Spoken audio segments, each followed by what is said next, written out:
Armagedón, la sola palabra, proyecta imágenes de una batalla tan terrible que significará el fin del planeta Tierra. Pero ¿qué es esta batalla? ¿Cómo, cuándo, dónde y por qué se librará este combate? Escuchemos a continuación al pastor Esteban Bor presentar el interesante tema titulado Armagedón, la gran batalla final. Padre Celestial, te damos gracias en esta noche por el privilegio de encontrarnos aquí para estudiar tu santa palabra.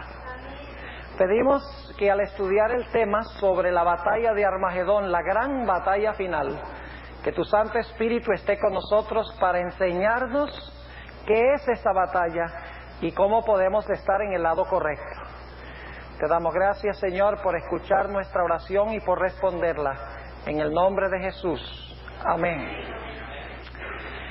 Quiero esta noche repasar algunos elementos que ya hemos estudiado en temas anteriores, particularmente en nuestra segunda presentación de esta serie de temas. Ustedes recuerdan que al principio, cuando Dios creó a Adán y Eva, ellos estaban cubiertos de un manto glorioso de luz. Estaban desnudos en lo que respecta a las vestiduras humanas, pero estaban cubiertos con la gloria de Dios. Y por lo tanto no se veían desnudos. Pero según estudiamos, cuando Adán y Eva pecaron, el primer resultado de su pecado fue que quedaron destituidos de la gloria de Dios. Es decir, el glorioso manto de luz que los cubría desapareció. Y dice la Biblia que ellos se vieron desnudos y se avergonzaron. Y por lo tanto dice en Génesis 3:7 que ellos hicieron vestiduras de hojas de higuera para cubrir sus cuerpos, para cubrir la vergüenza de su desnudez. Pero según vimos, eso no cubrió la vergüenza de su desnudez, porque aún después que ellos hicieran las vestiduras de hojas de higuera, todavía siguieron escondiéndose de Dios, lo cual significa que su problema no había sido resuelto. Ahora, ustedes recuerdan lo que hizo Dios. Dios les quitó las vestiduras de hojas de higuera y dice la Biblia que Dios los vistió con mantos de pieles. Es decir, cubrió la vergüenza de su desnudez con mantos de pieles. Ahora, según hemos estudiado, los mantos de pieles representan la justicia de Jesús. Porque para conseguir esas pieles, que probablemente eran de cordero, era necesario que muriera por lo menos un animal y posiblemente dos animales para cubrir la vergüenza de la desnudez de Adán y Eva. Ustedes recuerdan que estudiamos que cuando Adán y Eva pecaron, el Señor Jesucristo se presentó ese mismo día, porque ellos debían morir ese mismo día. Pero Jesús se presentó ante su Padre y dijo: Padre, no morirán Adán y Eva. Yo ofrezco mi vida en lugar de la vida de ellos. Por eso la Biblia dice que Cristo es el Cordero de Dios inmolado desde la fundación del mundo. Es decir, la promesa de Cristo morir por los pecadores se hizo desde que se cometió el primer pecado en este mundo. Lo que estamos diciendo es que la única esperanza de salvación para el ser humano se encuentra en la muerte de Cristo en lugar del pecador.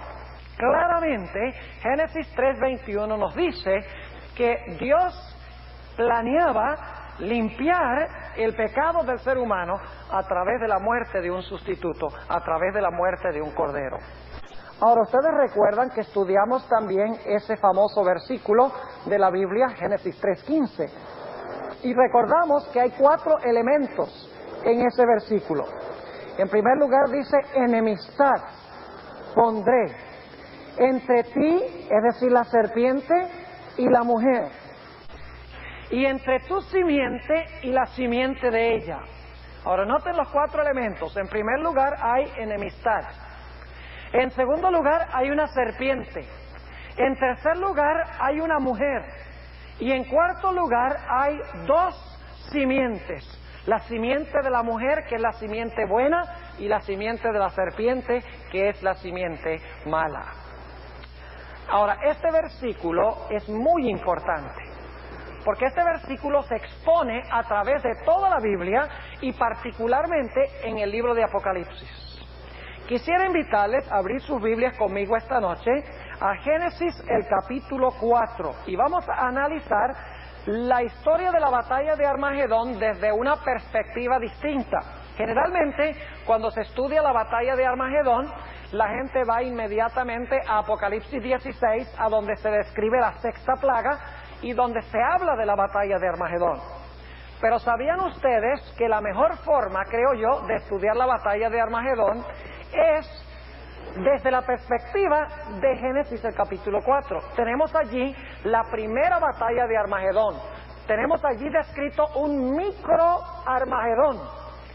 Y entendemos las razones de la guerra final en esta primera guerra que encontramos en Génesis 4. Ahora, en Génesis 4 encontramos nosotros la historia de Caín y Abel. Ahora, yo quisiera que notáramos que en esta historia están los 4 elementos de Génesis 3:15. Dios está diciendo que a través de toda la historia va a haber una guerra entre la serpiente y la mujer, y entre la simiente de la serpiente y la simiente de la mujer, y entre la simiente de la mujer y la serpiente. Es decir, a través de todos los siglos va a haber esta guerra de la mujer y la serpiente, de las simientes y de la simiente con la serpiente. Ahora, la primera ilustración de esta guerra la encontramos en la historia de Caín y Abel, porque tenemos los mismos elementos en esta historia que lo que tenemos en Génesis 3:15. En primer lugar, en la historia de Caín y Abel tenemos una mujer. Claro, ¿quién es la mujer? Eva. Tenemos en esta historia de Génesis 4 enemistad. ¿Quiénes son los que están enemistados? Caín y Abel. Tenemos en esta historia 2 simientes. Sí, una buena y una mala. Sí, la simiente buena es Abel y la simiente mala es Caín. Ahora, tenemos en esta historia una serpiente. Ese hay que luchar un poquito más para conseguirlo, porque no aparece directamente en la historia, pero está allí. Y ustedes dicen, ¿cómo sabemos eso?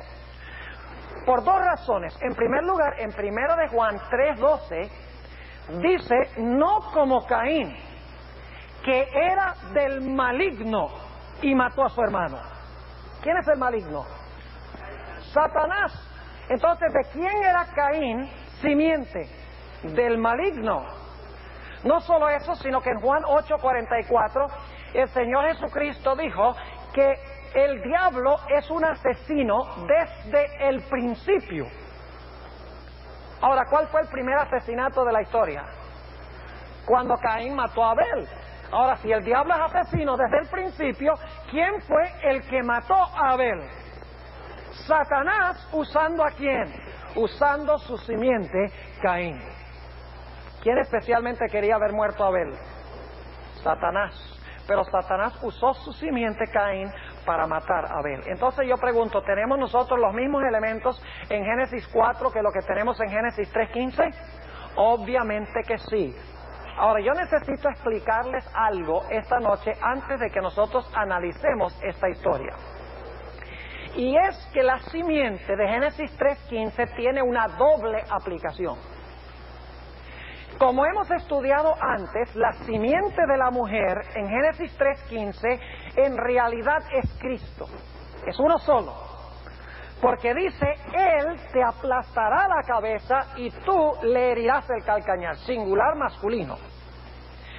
Pero en la Biblia también se nos dice que aquellos que se unen con Jesús, ellos también llegan a ser simiente. Por eso dice en Gálatas 3:29, si vosotros sois de Cristo, simiente de Abraham sois. Es decir, Cristo es la simiente de Abraham. Pero cuando yo me uno a Jesús, yo también soy simiente de Abraham. Es decir, Cristo es la simiente y nosotros somos la simiente de la simiente. ¿Recuerdan una ilustración que usamos en una presentación anterior? Ustedes tienen una semillita de tomate y siembran esa semillita de tomate debajo de la tierra y esa semilla muere, ¿verdad? ¿Sabían que la semilla muere primero? Muere y luego ¿qué hace? Retoña, es decir, resucita, muere y resucita. Y luego crece una planta. ¿Y cuántos tomates hay en esa planta? Muchos tomates. ¿Con cuántas semillas? Con muchas semillas. ¿Cuánto potencial tiene para producir esa semillita de tomate? ¿Cuántos tomates puede producir esa semilla de tomate? Es ilimitado.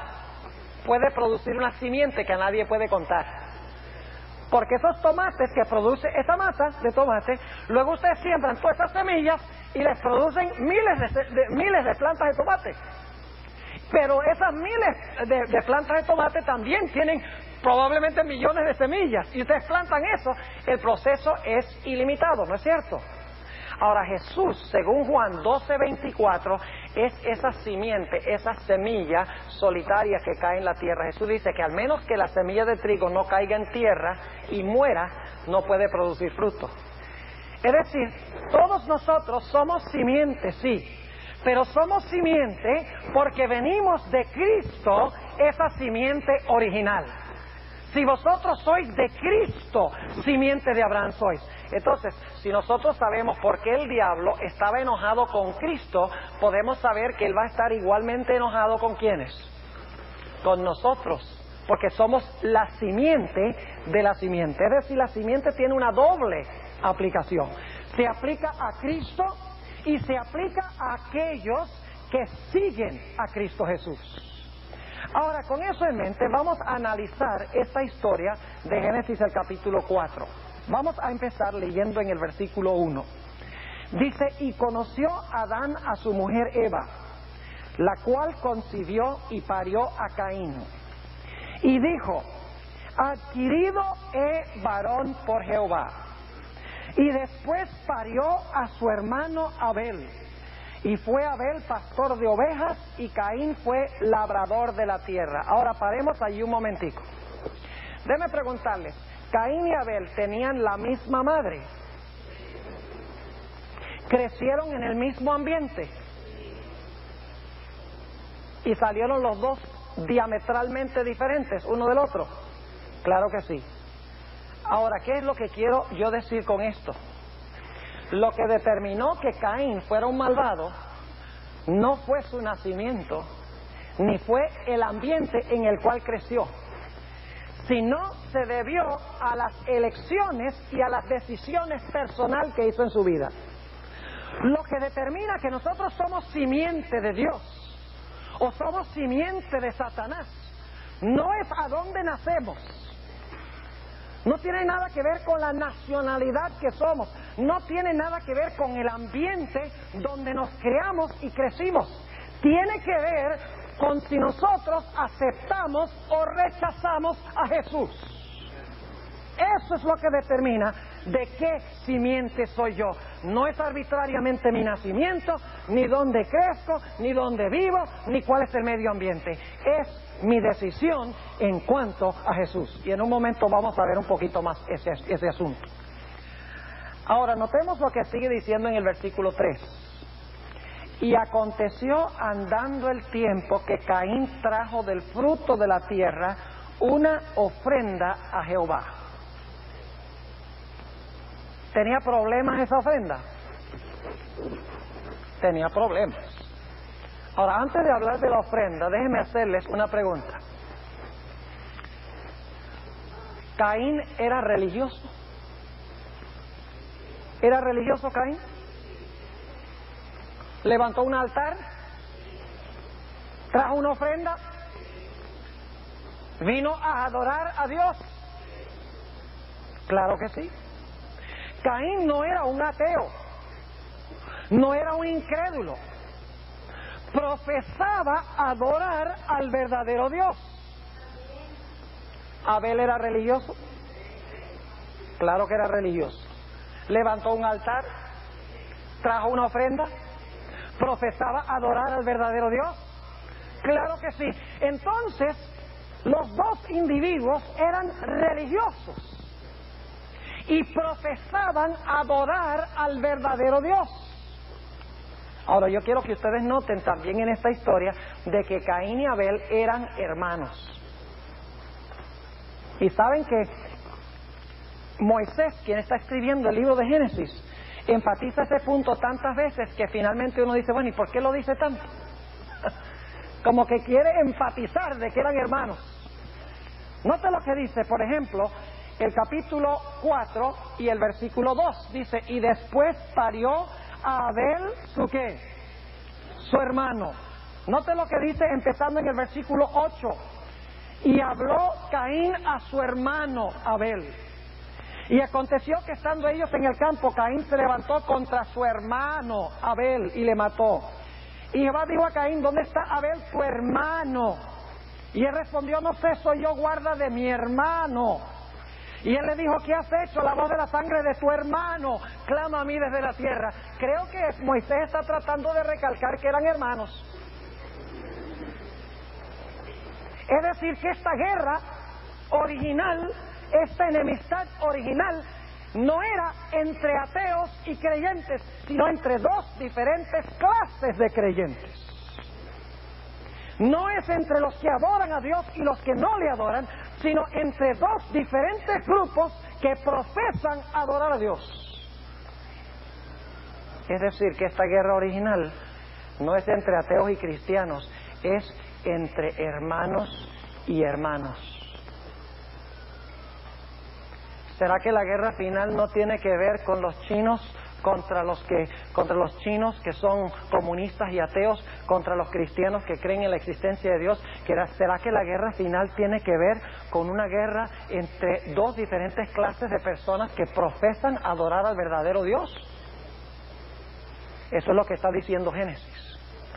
¿Recuerdan ustedes nuestra primera presentación a donde hablamos sobre cómo las historias de Génesis son profecías? Todas las historias de Génesis son profecías. ¿Recuerdan este estudio? Como en los días de Noé, así será la venida del Hijo del Hombre. La torre de Babel, Babilonia de Apocalipsis. La salida de Abraham de Babilonia, salid de ella, pueblo mío. El sacrificio de Isaac, apuntando al sacrificio de Cristo. El tiempo de angustia de Jacob, el tiempo de angustia final. El conflicto entre Isaac e Ismael, el conflicto entre el espíritu y la carne. Todas las historias de Génesis son historias proféticas, lo cual significa que esta historia de Caín y Abel debe tener una dimensión que profética, final. En realidad Caín y Abel representan dos grupos que habrá en el mundo al final del tiempo, dos grupos que son hermanos, que profesan adorar al verdadero Dios, pero que adoran diametralmente diferente el un grupo del otro. Ahora, ¿en qué radicaba la diferencia de la adoración de Caín y de la adoración de Abel? Vamos a continuar estudiando esta historia. Note lo que dice en el versículo 3. Y aconteció andando el tiempo que Caín trajo del fruto de la tierra una ofrenda a Jehová. ¿Es eso lo que había pedido Dios? ¿Qué había pedido Dios según Génesis 3:21? ¿Qué es lo único que puede lavar el pecado? ¿Qué es lo único que puede perdonar al pecador? La muerte del cordero. ¿Ustedes creen que Caín y Abel sabían eso? Claro que lo sabían. Dios dice, yo quiero que ustedes me traigan un cordero. ¿Y qué dice Caín? Dice, no, yo te adoro, ¿cómo no? Yo sí, yo traigo una ofrenda, ¿cómo no? Pero yo no traigo lo que tú me pides. Yo traigo lo que yo quiero traer. Yo te adoro a mi manera, no como tú dices. ¿Está claro? Es decir, que Caín adora a Dios a su manera. Y de esta manera, Caín desobedece a Dios. Ahora, ¿qué trajo Abel? Versículo 4, y Abel trajo también de los primogénitos de sus ovejas y de su grosura. Ahora, inmediatamente nos preguntamos, ¿cómo sabía Abel que debía traer los primogénitos? ¿Cómo sabía Abel que debía traer la grosura o la grasa? Que debía separar la grasa del animal para consumirla sobre el altar. ¿Cómo sabía Abel tal cosa? Tiene que ser que Dios se lo reveló. Porque más adelante en el sistema de sacrificios, por ejemplo en Números 8:17, Dios dice, me traen los primogénitos porque todos los primogénitos son míos. Pero eso existió antes, desde después del pecado. Afuerita del huerto del Edén, ya Abel sabía que debía traer los primogénitos. Más adelante, según Levítico 4:26, también Dios mandó a separar la grasa del animal, porque la grasa representa el pecado, y a quemar la grasa sobre el altar. Eso es en Levítico 4:26. Pero ya Abel sabía que debía hacer eso con la grasa. ¿Entendía Abel claramente que el sacrificio del animal representaba la muerte de Cristo en su lugar? Claro que lo sabía. Si ustedes leen Hebreos el capítulo 11 y el versículo 4, allí dice que Abel ofreció mejor sacrificio que Caín, por fe. ¿Por qué ofreció Abel mejor sacrificio que Caín? Porque Abel sencillamente trajo lo que Dios mandó a traer. Es decir, Abel obedeció a Dios y adoró a Dios como Dios mandó, mientras que Caín desobedeció a Dios y adoró a Dios como él quiso. Ahora, ¿será posible que en los últimos días va a haber dos grupos de cristianos que son hermanos en la fe, pero un grupo obedece a Dios y adora a Dios como Dios ha mandado, mientras que el otro grupo desobedecerá a Dios y adorará a Dios como ellos quieren, más bien que como Dios ha mandado? Vamos a aplicar el principio. Dios ha mandado en su santa palabra de que el día de reposo es el sábado. ¿Está claro ese punto en la Biblia? Clarísimo. Desde Génesis hasta Apocalipsis está claro de que el sábado es el día de reposo de Jehová, santificado por Dios desde el comienzo. Dios reposó en él desde el comienzo, bendecido por Dios desde el comienzo, el día santo establecido por Dios, donde Dios le dice a su pueblo, cuando ustedes me van a adorar, guarden mi santo sábado, porque es señal entre mí y vosotros de que yo soy el creador de ustedes. Pero ¿qué dice la mayoría del mundo cristiano? La mayoría del mundo cristiano profesa adorar a Dios, le traen ofrendas a Dios, asisten a la iglesia, profesan obedecer a Dios. Claro que sí, pero mi pregunta es, ¿qué día le ofrecen a Dios como día de reposo? Le ofrecen un día que Dios no ha pedido. Le traen el domingo como día de reposo. Ahora yo pregunto, ¿Dios ha pedido el domingo como día de reposo? ¿Qué día ha pedido? Entonces la pregunta es esta: ¿hay alguna diferencia entre ofrecerle a Dios hoy el domingo que Caín ofrecerle a Dios frutas y vegetales? En principio no hay ninguna diferencia, porque el principio es ofrecerle a Dios lo que yo quiero en vez de ofrecerle a Dios lo que Dios ha pedido. ¿Están entendiendo lo que estoy diciendo? Es decir, la crisis final va a tener la misma dimensión que la crisis original. La guerra final va a ser entre dos diferentes clases de cristianos.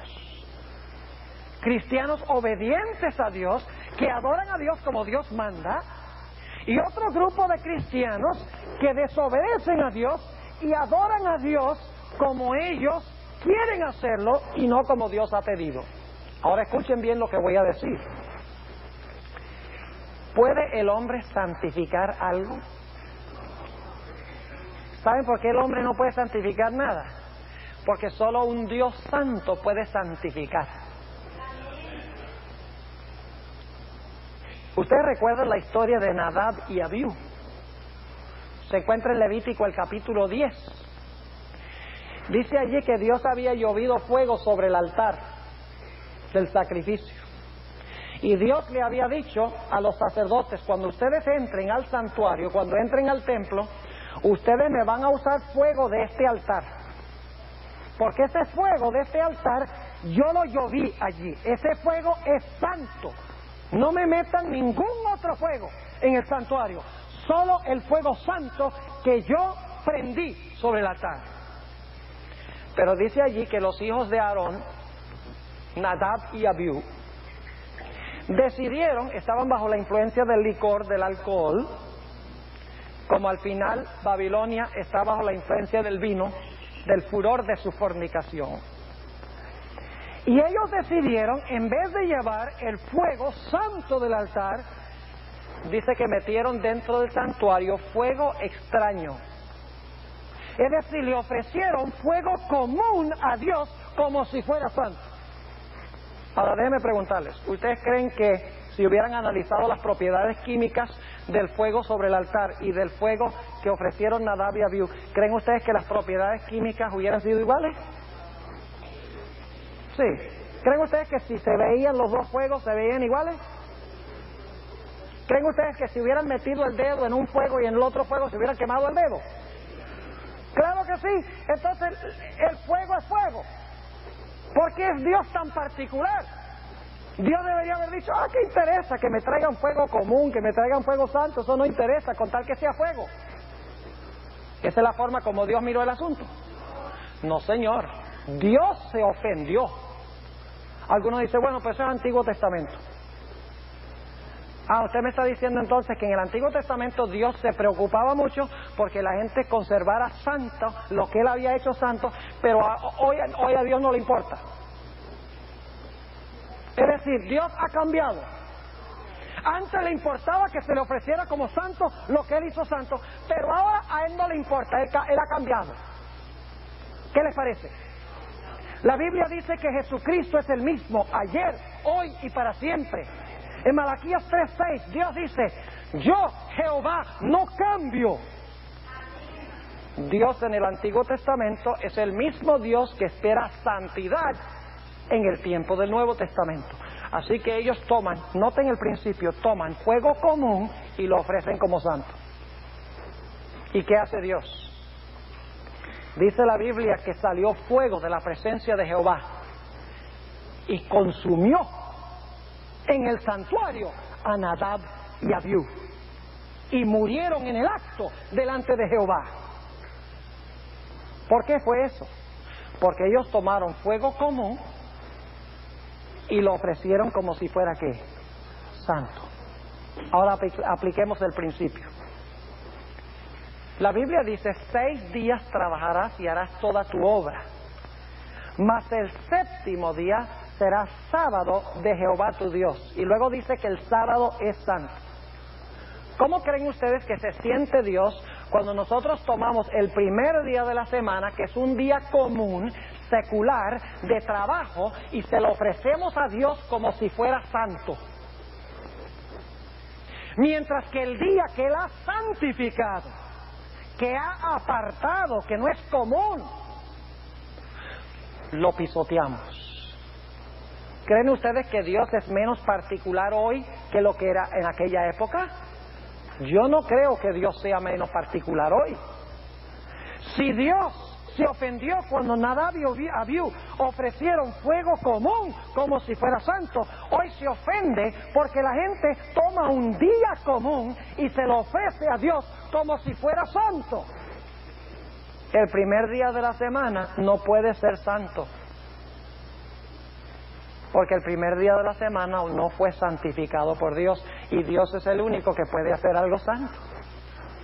Es un día común de trabajo, es un día como todos los días.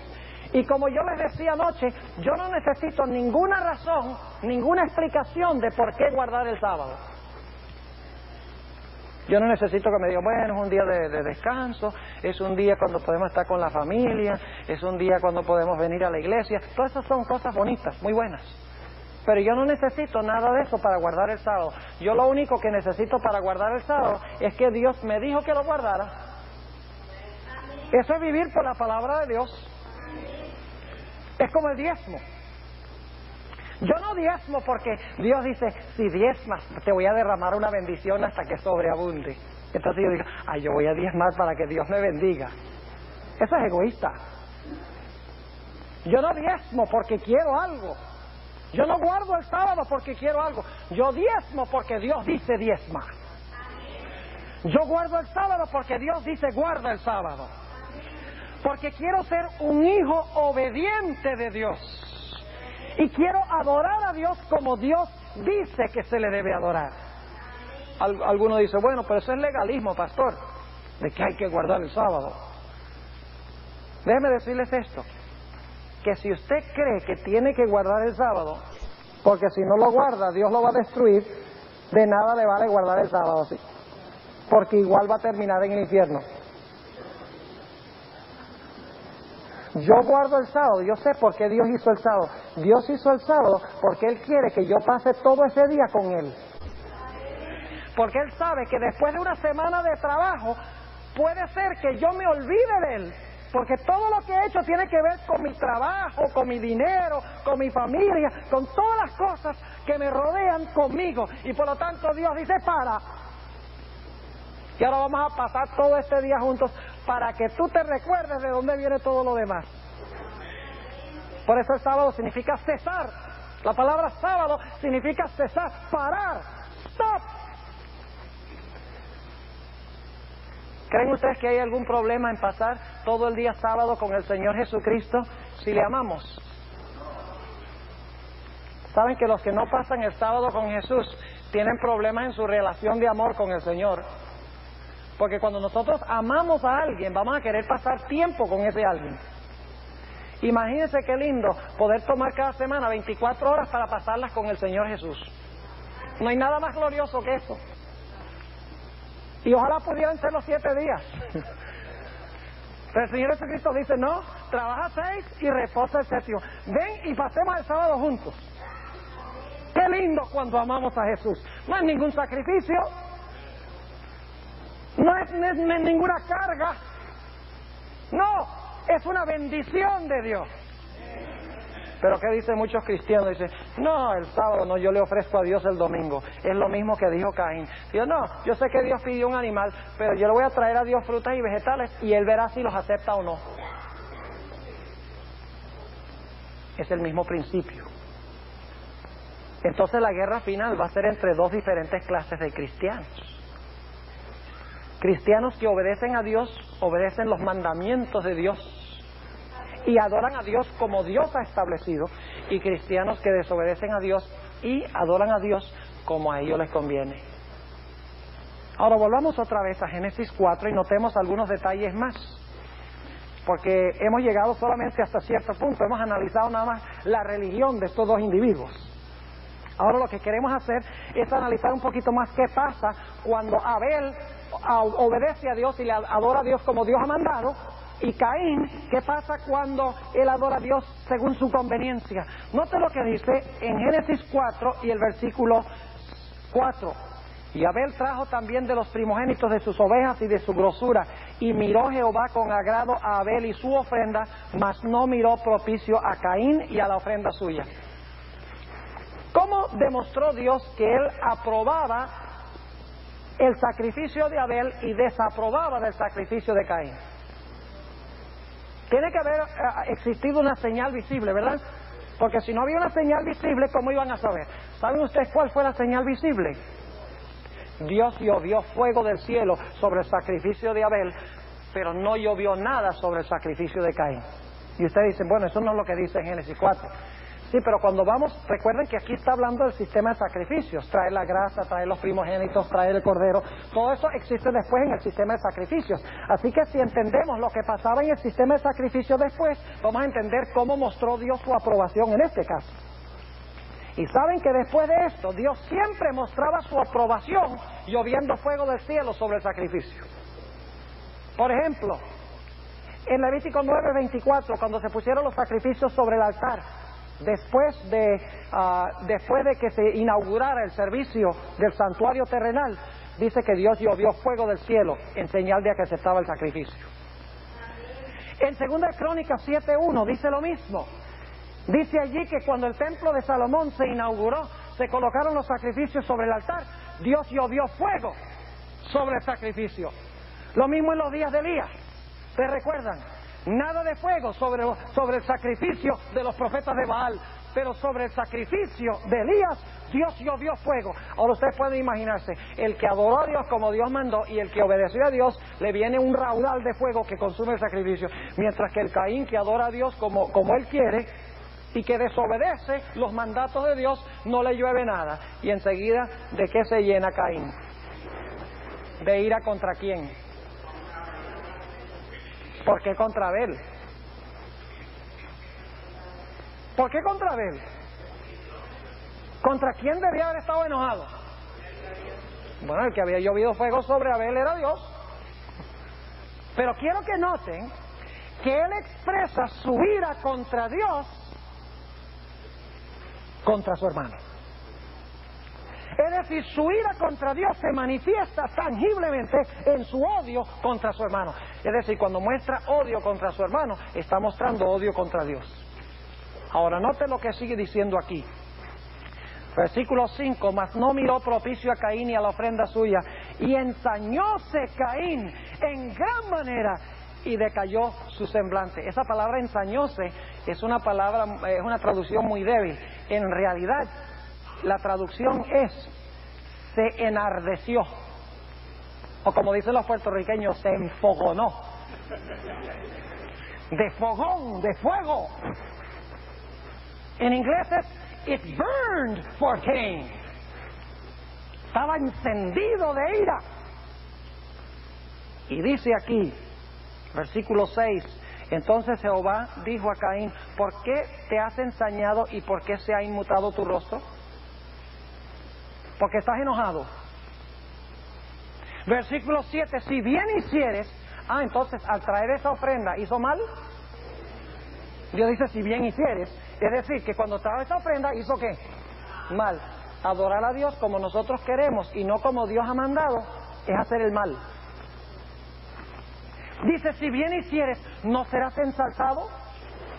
Y si no hicieres bien, el pecado está a la puerta. Con todo eso a ti será su deseo. Es decir, el pecado tiene el deseo de entrar y controlarte. Y tú te enseñorearás de él. Mejor traducción, tú has de enseñorearte de él. Debes enseñorearte del pecado. Y ahora noten el versículo 8. Habló Caín a su hermano Abel. ¿Sobre qué creen ustedes que hablaron?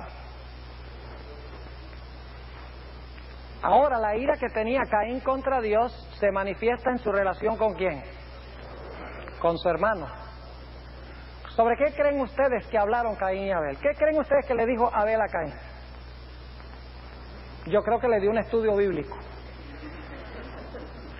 Le dijo, mira Caín, tú sabes muy bien que Dios ha mandado que sacrifiquemos un animal, expresando nuestra fe en que solamente Cristo puede salvarnos de nuestros pecados.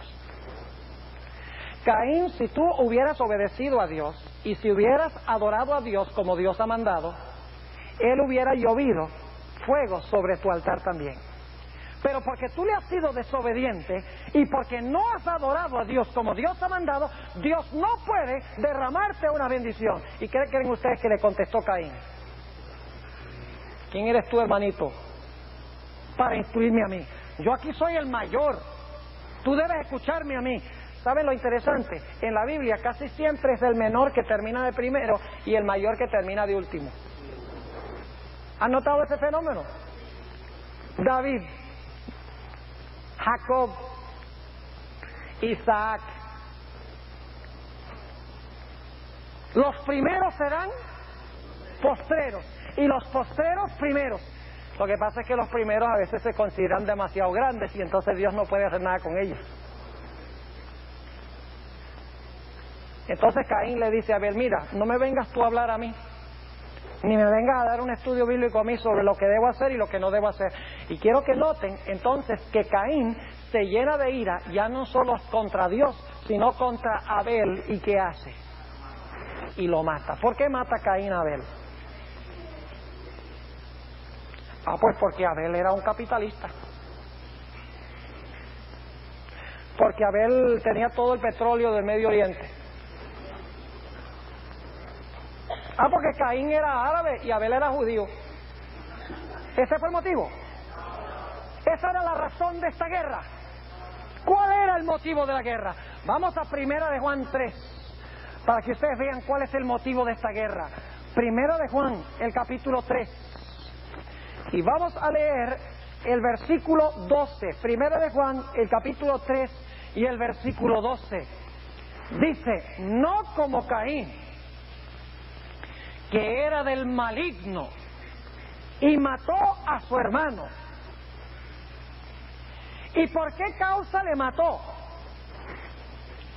Porque sus obras eran malas y las de su hermano justas.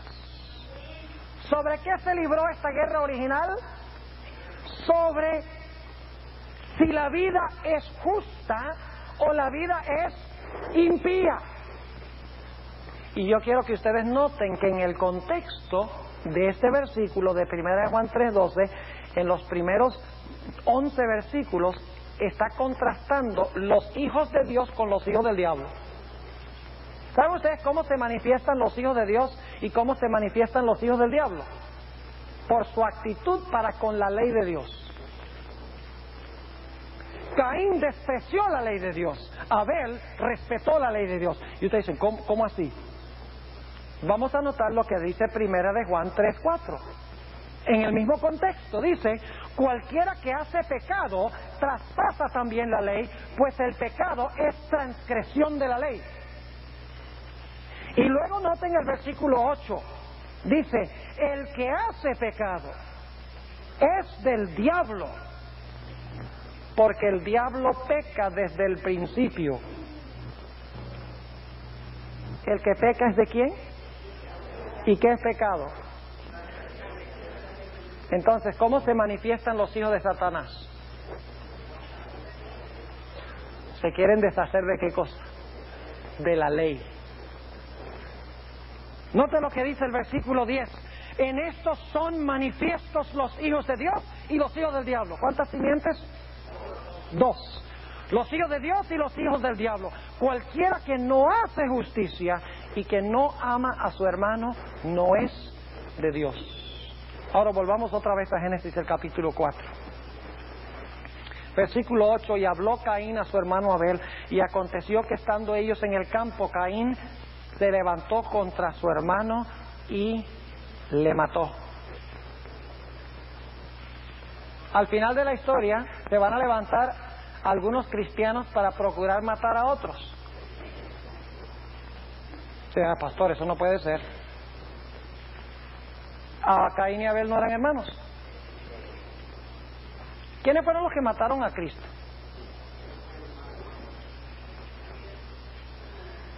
Fueron los hindúes, los budistas, fueron los que mataron a Cristo. Los romanos querían matar a Jesús. No, señor. ¿Quiénes fueron los que instigaron a los romanos y a la turba para matar a Jesús? Su propio pueblo. ¿Recuerdan que estudiamos la Edad Media? En la Edad Media, ¿cuál fue la guerra? Durante los 1260 años, ¿quiénes guerrearon contra quiénes? Era una guerra entre la iglesia cristiana establecida y la iglesia que le tocó huir a los montes.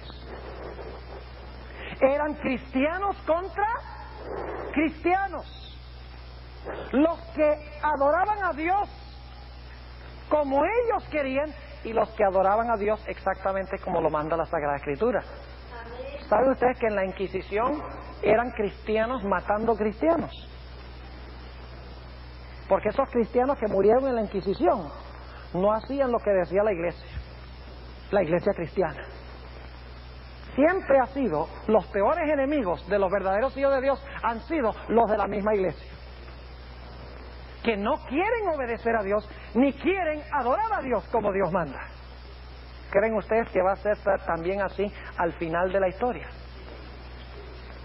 Sí, porque no hay nada nuevo debajo del sol. Ahora quiero que noten lo que sigue diciendo esta historia. Dice en el versículo 9, y Jehová dijo a Caín, ¿dónde está Abel tu hermano? Y él respondió, no sé, soy yo guarda de mi hermano. Qué altanero, ¿verdad? Eso era como para mandarle un rayo y aniquilarlo de ahí de una vez. Menos mal que yo no soy Dios. No se salva nadie. Y menos mal que ustedes no son Dios, porque tampoco se salva nadie. Versículo 10. Y él le dijo, ¿qué has hecho? La voz de la sangre de tu hermano clama a mí desde la tierra. Entonces la sangre clama. ¿La sangre clama? Aquí dice que sí. ¿Cómo está clamando la sangre de Abel? ¿Qué es lo que está diciendo esa sangre? Si había hecho una gran injusticia. ¿Sabe? Uno de los grandes problemas de la Biblia es que los justos mueren y los malos les va bien. El cuerno pequeño mata a los santos de Dios y dice, sucedióles prósperamente. Entonces la gente dice, eso no es justo, que los verdaderos hijos de Dios, el cuerno pequeño los mate y que el cuerno pequeño le vaya bien. Pero déjenme preguntarles, Abel murió un conquistador. Abel conquistó a Satanás, derrotó a Satanás. Claro que sí, porque Satanás no pudo infiltrarlo con el pecado ni llevarlo a desobedecer a Dios. Por eso fue que el diablo dice, yo no pude llevarlo a desobedecer a Dios, así que como él me está haciendo quedar mal, lo único que puedo hacer es matarlo. El hecho de que Dios tuvo que matar a Abel indica de que Abel fue fiel a Dios. Y saben que en Hebreos 11 dice que Abel resucitará en la primera resurrección cuando Cristo venga en las nubes del cielo. ¿Qué es preferible? ¿Hacer lo que dice el mundo y salvar la vida? ¿O hacer lo que dice Cristo y perder la vida? ¿Qué prefiere usted? ¿Vivir ahora un ratico o vivir bastante después? ¿O prefiere que se le acorte la vida ahora y vivir mucho después? Es preferible entregar la vida ahora y vivir mucho después. Jesús dijo, el que salvare su vida, la perderá. Y el que perdiere su vida por mi causa, la salvará. Abel y todos los mártires murieron conquistadores. Y al final de la historia, el libro de Apocalipsis dice que los poderes religiosos del mundo, los poderes religiosos, dije yo, se van a vincular y se van a unir para atacar a aquellos que adoran al verdadero Dios y que obedecen a Dios y que guardan el día de reposo de Dios. Y dice en Apocalipsis 20 que muchas de esas personas fieles van a ser martirizadas, van a morir por causa de su fe. Y ustedes dicen, bueno, entonces, si mueren, ¿qué justicia hay en eso? ¿Recuerdan que la sangre de Abel qué hace? Clama. ¿La sangre de los hijos de Dios también va a clamar? ¿Qué es lo que va a clamar? Que se le haga ¿qué? Justicia. Es más, en Apocalipsis 6, 9 al 11, que describe la Edad Media, cuando la Inquisición estaba matando a los que adoraban a Dios como Dios manda, y a los que estaban obedeciendo a Dios, dice que ahí estaban las personas, recuerden las almas, la palabra alma significa persona, las personas debajo del altar están clamando a Dios y están diciendo, ¿hasta cuándo, Señor, nos juzgas y vengas nuestra sangre de los que nos matan en la tierra? Y viene una voz y le dice, tranquilos, aquí tienen sus vestiduras blancas. Aguántense un rato de tiempo hasta que se complete el número de los mártires. Y entonces a los dos grupos, los mártires de antes y los mártires de después, les vamos a dar su recompensa. ¿Por qué clama la sangre desde la tierra? ¿Saben por qué? Porque en el sistema de sacrificios, en el santuario hebreo, la sangre que sobraba del sacrificio, que no se metía dentro del santuario, se echaba junto al altar, en el suelo. Según Levítico 4 y el versículo 7, la sangre inocente de la víctima se echaba en la tierra y esa sangre clamaba de que se le hiciera ¿qué? Justicia, porque era sangre inocente. Ahora vayamos rápidamente otra vez acá, versículo 10 de Génesis 4. Él le dijo, ¿qué has hecho? La voz de la sangre de tu hermano clama a mí desde la tierra. Ahora pues maldito seas tú de la tierra que abrió su boca para recibir la sangre de tu hermano de tu mano. Y luego noten el versículo 15. Y respondióle Jehová, cierto que cualquiera que matare a Caín 7 veces será castigado. Entonces Jehová puso señal en Caín para que no lo oyese cualquiera que lo hallara. ¿Qué le puso Dios a Caín? Una señal o una marca. ¿Saben ustedes que Caín es el primer anticristo de la Biblia? Es un símbolo del anticristo final, porque no es de afuera, sino de adentro. Profesa servir al verdadero Dios. Porque en vez de ofrecer un sacrificio, no ofrece sangre. Es decir, está en contra de ¿quién? De Cristo. Y contra los que adoran a Dios, como Dios dice, y los que obedecen a Dios, se levanta ¿para qué? Para matarlos. Ese es el cuadro que presenta la Biblia del anticristo. ¿No es cierto? Así que Caín es el primer anticristo. Y la marca que él recibe es el presagio de la marca final de la bestia, que recibirán todos los que quieren matar al pueblo de Dios. ¿Qué es entonces la batalla de Armagedón? La batalla de Armagedón no es sino la culminación final de la guerra que comenzó con Caín y Abel. Y va a ser una guerra entre dos diferentes clases de creyentes: los obedientes y los desobedientes, los que adoran a Dios como Dios manda y los que adoran a Dios como ellos quieren. Esa va a ser la guerra final. ¿Y saben algo? El libro de Apocalipsis nos dice que al menos que Cristo interviniera, al menos que Cristo viniera del cielo en un caballo blanco, con los ejércitos celestiales con él, todo el pueblo de Dios quedaría inmolado, sería desarraigado por muerte del planeta Tierra. Por eso viene Cristo Jesús, viene a salvar a su pueblo de la aniquilación. Ahora, ¿creen ustedes que vale la pena entonces servir a Dios? ¿Creen ustedes que vale la pena adorar a Dios como Dios ha mandado? Y no como nosotros creemos que debemos hacer. ¿Vale la pena obedecer a Dios? Ahora, no estoy diciendo que vamos a obedecer a Dios para que Dios nos ame, ni para que Dios nos salve, porque nadie puede obedecer para que Dios lo salve. Eso sería salvación por obras. No. Amamos a Dios y Dios nos salva, y como nos salva vamos a querer obedecerle. Jesús dijo: si me amáis, guardad mis mandamientos.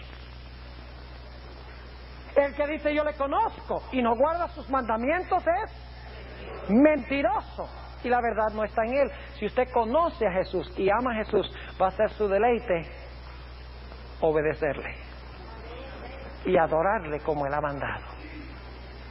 Yo quiero estar en el lado correcto en la gran batalla final. Yo quiero estar en el lado de Jesús. Quiero obedecerle porque le amo.